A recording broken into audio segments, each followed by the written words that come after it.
I have a friend who's a Jew who has was born a Jew, always been a Jew. She's had grandfathers who were Rebbe. That her rabbi had actually insisted that she go to her grandfather's grave when she was going to get married. When she was going to get married, her rabbi told her to go there and invite her dead father to her wedding. There's a custom before a wedding where family members, or the chassan and the kala, go to the gravesite of a parent or grandparent, and they actually invite him to come to the wedding, because the souls of ancestors, up to 3 generations, come to the wedding to bless the chassan and the kala, the bride and the groom. Hey guys, it's Learn Messiah and welcome back to another video.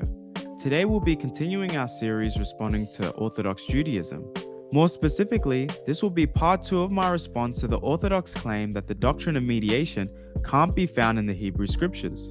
In our last video, we read Rabbi Aryeh Kaplan say in the Handbook of Jewish Thought that because of the first commandment, Judaism utterly rejects Christianity as idolatry because of its concept of a mediator. But is the Christian concept of mediation any different to that of Judaism? Is it different because Christians ask one another to pray for each other? How could it be this? After all throughout the Bible, we see God's prophets interceding on behalf of others, whether it's Abraham interceding for Sodom and Gomorrah, or Moses interceding for his sister Miriam, and even Samuel interceding for the whole nation of Israel. The TeNaCh is filled with intercession. So as we saw in the last video, it really depends on how you want to define mediation. And I believe any way that you define it, Christianity doesn't commit idolatry, unless you're going to accuse us of practicing something that we don't even practice. When you look deep into this objection, I believe at the heart of it is Maimonides' 5th principle, which in a nutshell states that you can't pray to anyone except for God. But did you know that there is Jewish tradition that teaches that you can pray to righteous men who are no longer physically alive? You would have thought that only Catholics believe this, but after watching this video, you're going to be shocked. And as is customary on this channel, why don't we get our friend Rabbi Tovia Singer to explain Maimonides' 5th principle and how it teaches us that we should only pray to God and no one else. Maimonides is very clear that if one does not accept even one of these principles, then that person is, for lack of a better word, a kafir be'ikr, he's a heretic, and has no place in the world to come. And as it turns out, the 5th of the 13 fundamental principles of faith is, I believe with perfect faith, that one may only pray to God, and one may not pray to anything else, that only allowed to pray to God. That's number 5. So therefore, if someone prays to a man, this is a sin in the order of idolatry, because you're essentially attributing power to something else other than God, who is the source of all power in the world. That's very critical, that God is the only source and there is no other. Look, I want to be clear. I believe that the only person we should be praying to is God. But you'll say, oh, but you pray to Jesus. Well, I believe Jesus is God. See, Christians believe that God is complex in his unity. So I don't believe that I'm violating this in any way. But even so, even if you want to say Jesus is a man, does Maimonides' 5th principle give us the whole picture of rabbinic tradition? The answer is no. When we look at rabbinic tradition and see how other rabbis interpret the scriptures and the oral Torah, you're going to see very quickly and very fast that Rabbi Tovia Singer doesn't give you the whole spiel on whether or not we can pray to the righteous, or at least whether rabbinic tradition teaches that we can pray to the righteous. So I'm going to play 2 clips for you guys.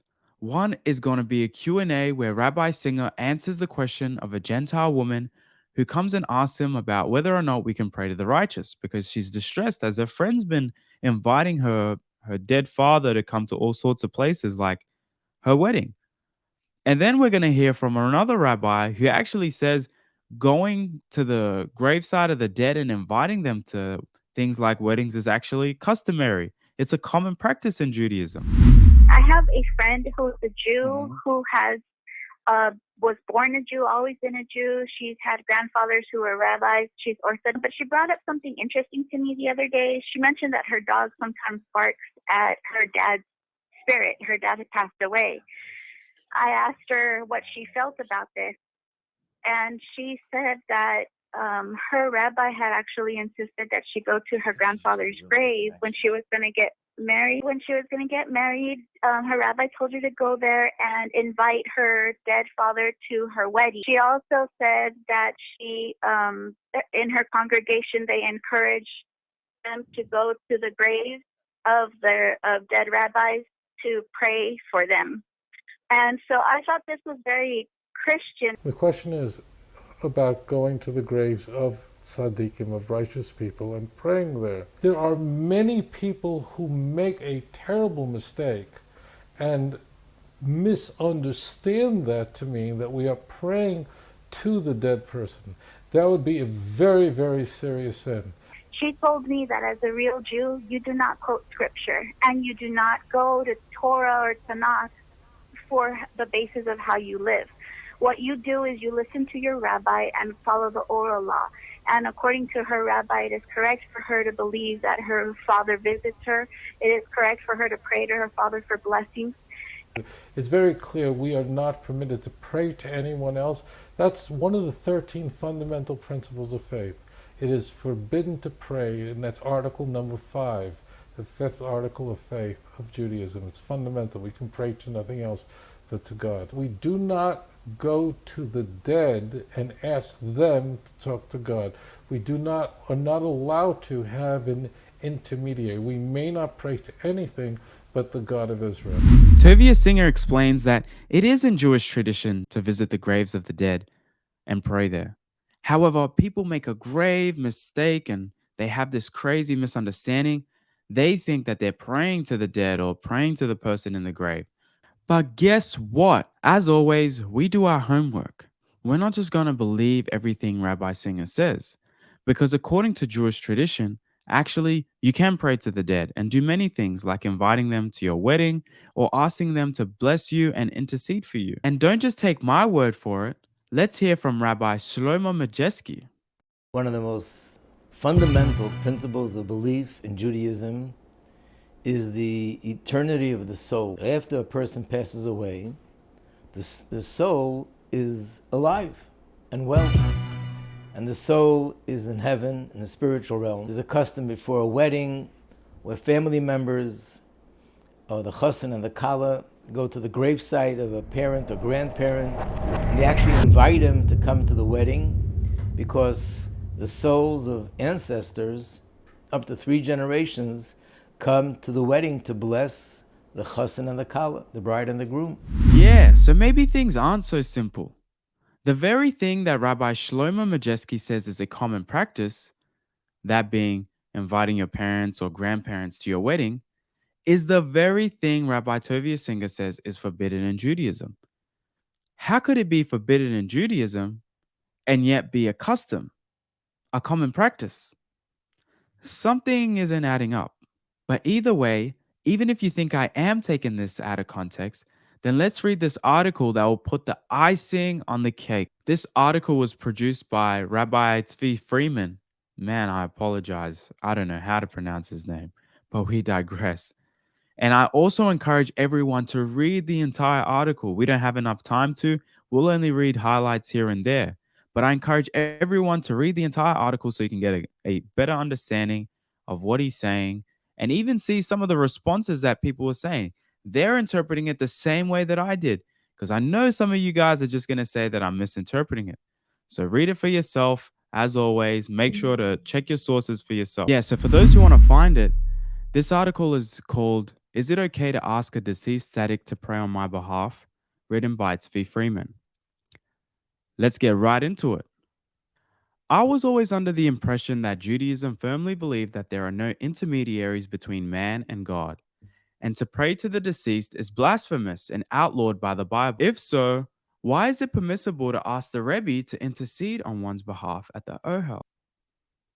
So from the outset, we can see that this article is going to address everything that we've been talking about. One, is there mediation in Judaism? And two, is there Jewish customs that actually teach that we can pray to the righteous? Rabbi Tzvi Freeman writes, yes, Jewish customs can be perplexing. Judaism is all about having a direct connection to God. An intermediary is a form of idolatry. Yet for as long as there are records, Jews have been in the habit of asking righteous men and women to have a chat with God on their behalf. Huh? Did he just say an intermediary is a form of idolatry, but then say Jews have been in the form of asking someone to mediate for them? Anyways, let's keep reading. We see that the Jewish people asked Moses to intercede many times and he accepted their request. If he hadn't, we wouldn't be here. So God obviously figured it was okay. The Talmud tells us that if there is someone ill in your house, go to the wise man of the city and ask that he should pray for him. Of course, this person also needs to pray for himself, as his family should as well. And any Jew who knows that another Jew is ill should pray for him. But you need to go to that wise man as well.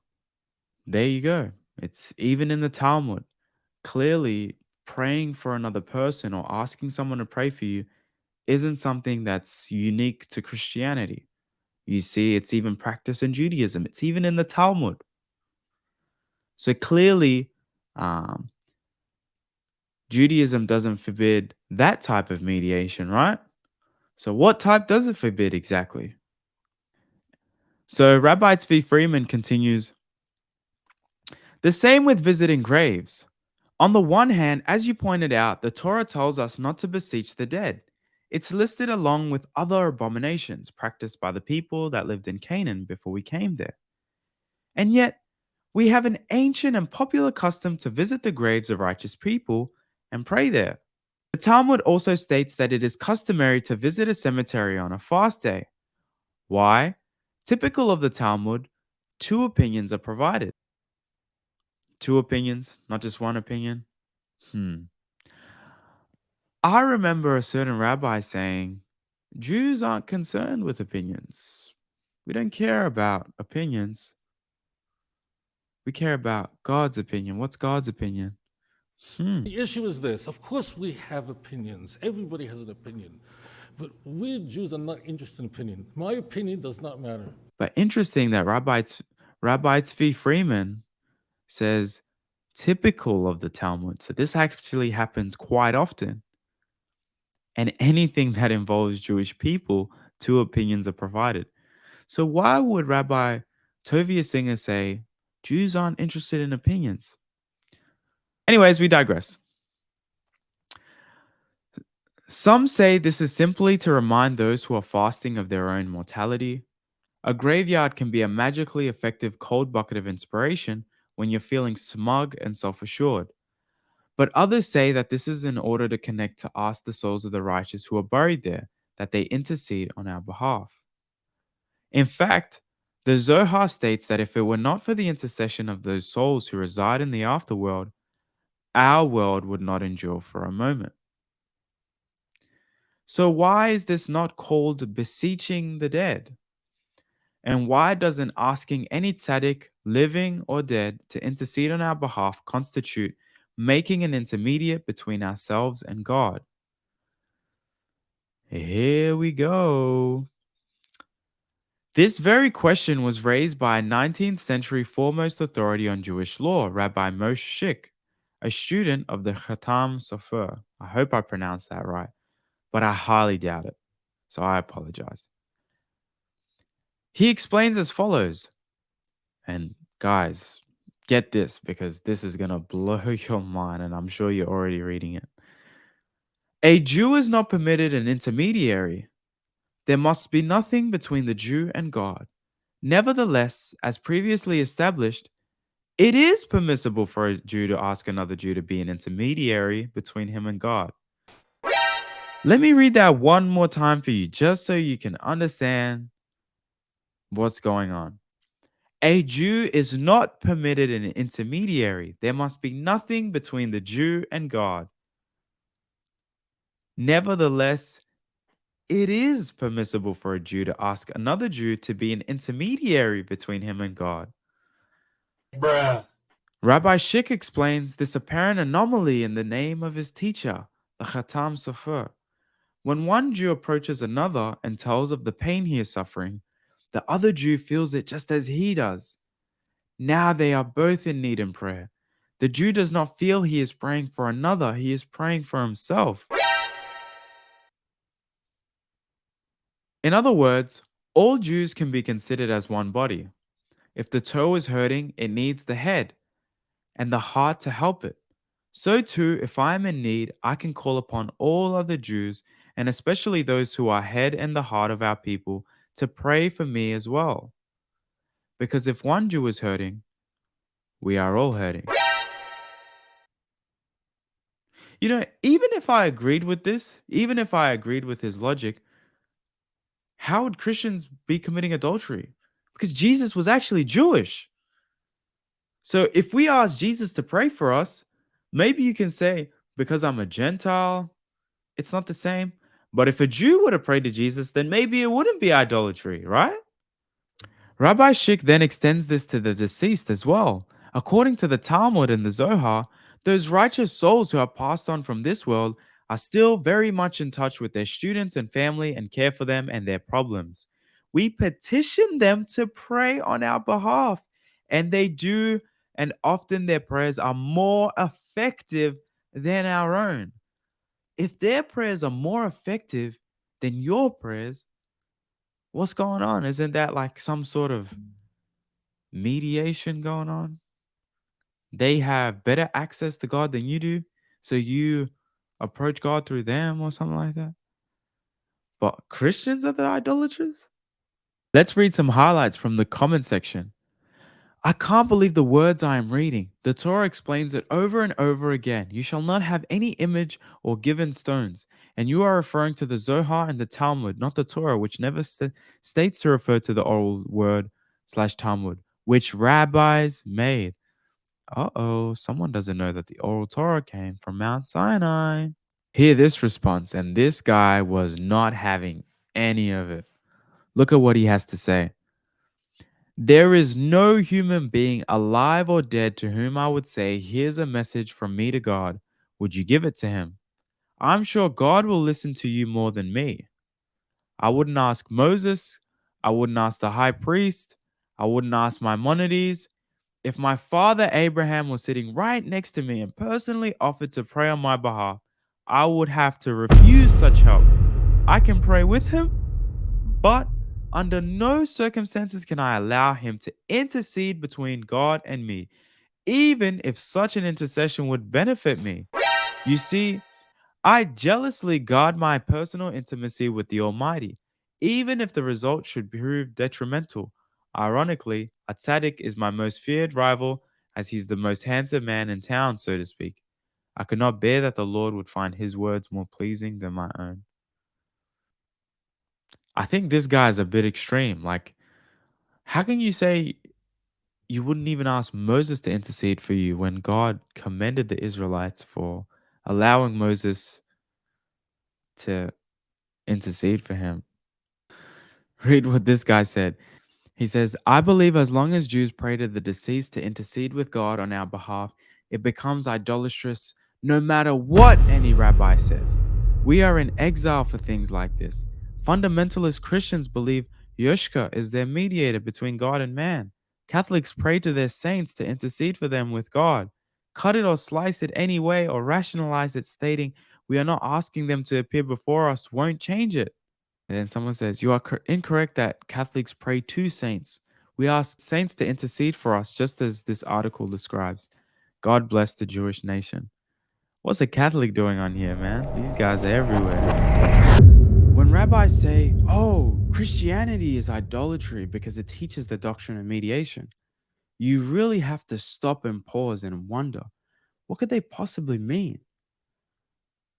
We have Moses interceding for the people of Israel, for his sister, for Pharaoh even. You have Abraham interceding for Sodom and Gomorrah.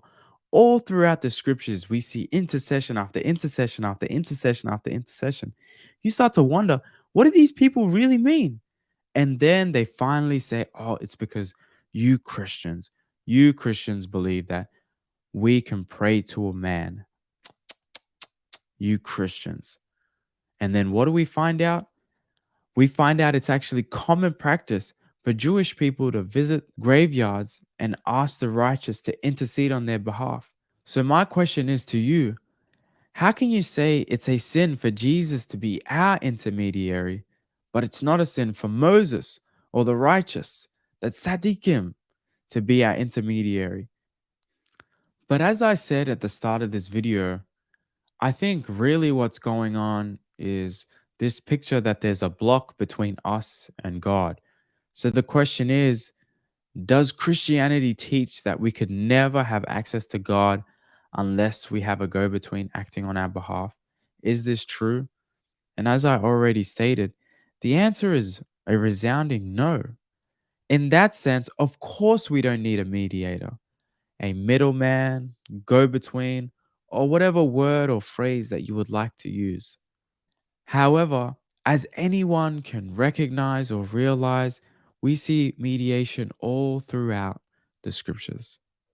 And to conclude this topic once and for all, let's see what Dr. Michael Brown has to say. Still, I am aware of the perception some Jews have about the role of Jesus as a mediator between man and God. They view his roles as if he were a secretary with an office outside the boss's door, and you have to go through to him to get clearance to enter. Actually, the New Testament would be closer to this. The boss's door is closed and locked shut. Jesus opens the door and provides the way for us to enter. Or to take the image even further, Jesus himself is the door. That's how we should understand the following verses in which Yeshua says, I am the way and the truth and the life. No one comes to the Father except through me. Because just as nobody else could enter the Holy of Holies, it's only through Jesus that we can enter the Holy of Holies and have salvation and be reunited with the Father. Amen. With that being said, thank you for watching the video. If you liked it, make sure to like and subscribe and hit the notification bell so you don't miss out when we get any more new content on this channel. If you disagreed with anything that I shared, why don't you let me know in the comment section down below? I look forward to reading everything everyone has to say. Until next time, peace out, my friends.